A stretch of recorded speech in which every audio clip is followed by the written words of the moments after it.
Hey guys, hope you're all doing well. Now for today's video, I actually wanted to continue talking about The Lost World. For some reason, the more obscure stuff in this franchise has been piquing my interest lately, and after I did that video on the unused Red Raptor design from JP3, I thought it'd be a good idea to talk about another Stan Winston animatronic that doesn't get that much love at all. What you're looking at here is the official practical Pteranodon effect that was originally supposed to show up at the end of the second Jurassic Park movie. Upon first glance, I'm sure you can tell why this guy would have been super different from everyone else. In the final cut of the movie, the only time we see a Pteranodon is at the very end of the film. These pterosaurs that were shown off before the credits had a pretty similar design to the animatronic, but they are noticeably lacking any of the white feathers that adorn the Stan Winston effect's body. Had this animatronic been included in the film, it would have been the very first time that any feathers were put on any of the InGen clones that are featured on screen. Of course, Pteranodon is in fact not a real dinosaur, but there has been evidence to suggest that some pterosaurs were more than likely covered in pycnofibers, and believe it or not, what might be early feathers as well.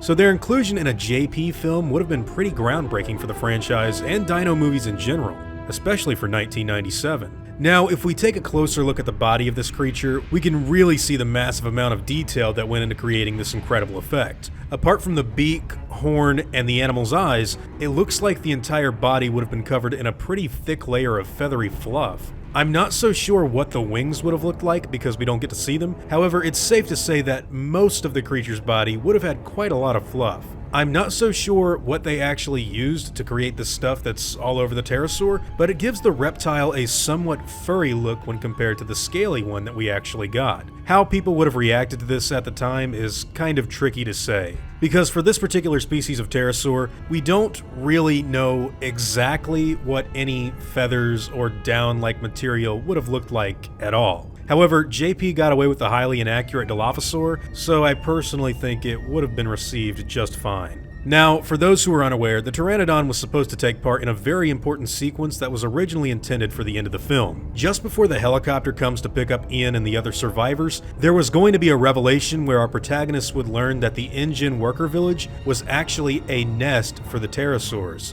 During the initial ending, a helicopter pilot was going to be impaled by a Pteranodon's beak after it had broken through the front of the chopper's glass. This scene would of course later be seen in 2015's Jurassic World after getting cut out of the film. Once Steven Spielberg chose to move the third act to Santiago and incorporate the whole tranquilized T-Rex subplot, a lot of this worker village stuff just got scrapped. It wouldn't be something that was just done on the whim though, because many of the producers who were working on The Lost World actually urged Spielberg to keep the ending on Site B and use the Pteranodon animatronic for this abandoned end sequence. They were so adamant about keeping the flyers into the third act that they even called themselves the Pterodactyl Preservation Society, which by the way would end up being alluded to in a track on Jurassic World Fallen Kingdom's official movie soundtrack. Unfortunately for the feathery Pteranodon, Spielberg had already made up his mind, and the Rex was shipped off to California for that movie's big finale. Of course, that doesn't mean that we should just forget about this old forgotten prop though, because in my opinion, more people should really set their eyes on this thing. It may be drastically different from anything that we've seen in official canon at this point, but it's still pretty damn cool. Anyways, what do you guys think about this special effect? Are you glad that it was cut from the film, and what do you think The Lost World would have been like if they left this whole sequence in the final cut of the movie? Also, would you like to see some Pteranodons with feathers in the new Jurassic World movies sometime soon? Whatever your own thoughts and opinions may be, I'd love to hear them in the comments down below. Now before I go, I'd like to thank all of my game wardens, as well as all of my InGen executives. I'd also like to thank all of my park workers and InGen hunters as well. Guys, it really means the world to me that you all continue to support what I do, and I seriously am extremely thankful for everything that you guys do to help. Honestly, it means the world.